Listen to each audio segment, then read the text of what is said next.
હનુમાન જન્મ કથા. તેમને ભગવાન શિવનો 11મો રુદ્ર અવતાર માનવામાં આવે છે.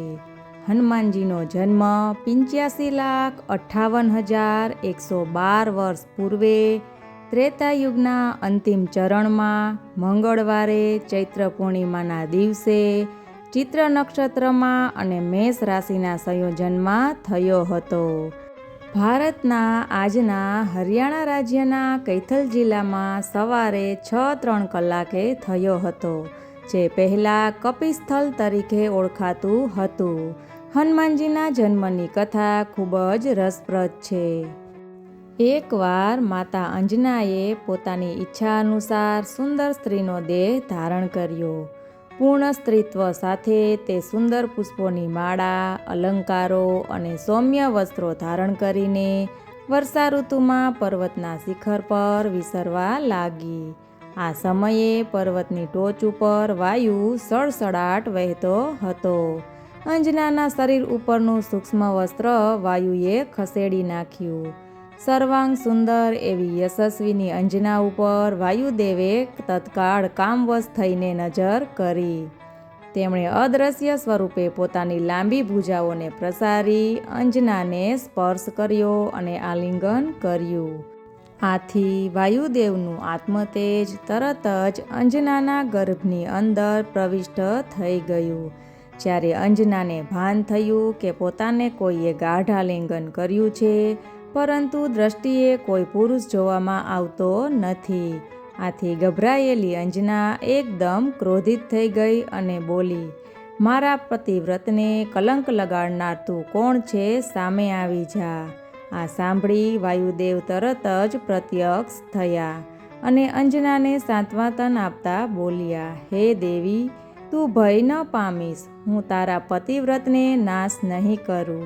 હે મહાયશસ્વીની, તારા પર મારું મન અત્યંત આસક્ત થવાથી મેં તને માત્ર આલિંગન જ કર્યું છે, પરંતુ તેથી તને મારા અંશરૂપે એક મહાસમર્થ પુત્ર પ્રાપ્ત થશે. તેના સામર્થ્ય, બુદ્ધિ, તેજસ્વી, બળ, પરાક્રમને ત્રિલોકમાં કોઈ આંબી નહીં શકે. તદ્દન મારા જેવો જ થશે. સમય જતાં અદ્ભુત શક્તિશાળી પુત્રનો જન્મ થયો. તે પુત્ર એટલે મહાબલી હનુમાનજી. મહાવીર હનુમાન કપિવર કેસરીના ક્ષેત્રજ પુત્ર અને વાયુદેવના ઓરસ પુત્ર છે. હનુમાન બચપણમાં ઉદય પામતા સૂર્યને કોઈ તેજસ્વી ફળ માનીને તેને પકડવાની ઈચ્છાથી આકાશમાં ઉડવા લાગ્યા અને તેજ ગતિથી 3000 યોજન ઊંચે ગયા. ત્યારે સૂર્યએ પોતાના તેજ વડે પાછા પૃથ્વી ઉપર પટકાર્યા. છતાં પણ બાલ હનુમાન ત્યાં હોવાથી ફરીથી શીઘ્ર ગતિથી સૂર્ય તરફ ઘસવા લાગ્યા. દેવતાઓમાં હાહાકાર મચી ગયો. બાલ હનુમાનને રોકવા માટે ઇન્દ્રએ તેમના વજ્રનો પ્રહાર કર્યો. આથી હનુમાનજીનો ડાબો હનુ એટલે કે હડપચી દાઢી છેદાઈ ગઈ અને એક પર્વતના શિખર ઉપર તેઓ પટકાઈને પડ્યા. આમ તેમની હનુ છેદાઈ જવાથી તે દિવસથી તેઓ હનુમાન કહેવાયા. અને પછી પોતાના પુત્ર ઉપર ઇન્દ્રના વજ્રનો પ્રહારથી વાયુદેવ ખૂબ જ ક્રોધિત થયા અને આખા બ્રહ્માંડમાંથી પોતાનું અસ્તિત્વ શૂન્ય કરી નાખ્યું. સૃષ્ટિમાં વાયુ વગર હાહાકાર મચી ગયો. ત્યારે દેવતાઓએ સ્તુતિ કરી વાયુદેવને પ્રસન્ન કર્યા. પ્રસન્ન થયેલા વાયુદેવે દેવતાઓને પોતાના પુત્રને વરદાન આપવા કહ્યું.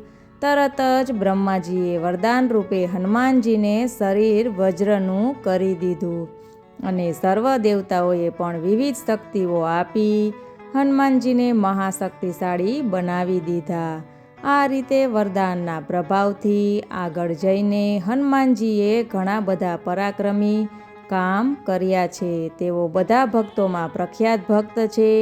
તેઓ અનેક પ્રકારની રામાયણો, પદ્મ, સ્કંદ અને વાયુ વગેરે પુરાણો વગેરે ગ્રંથોમાં જ્ઞાત છે.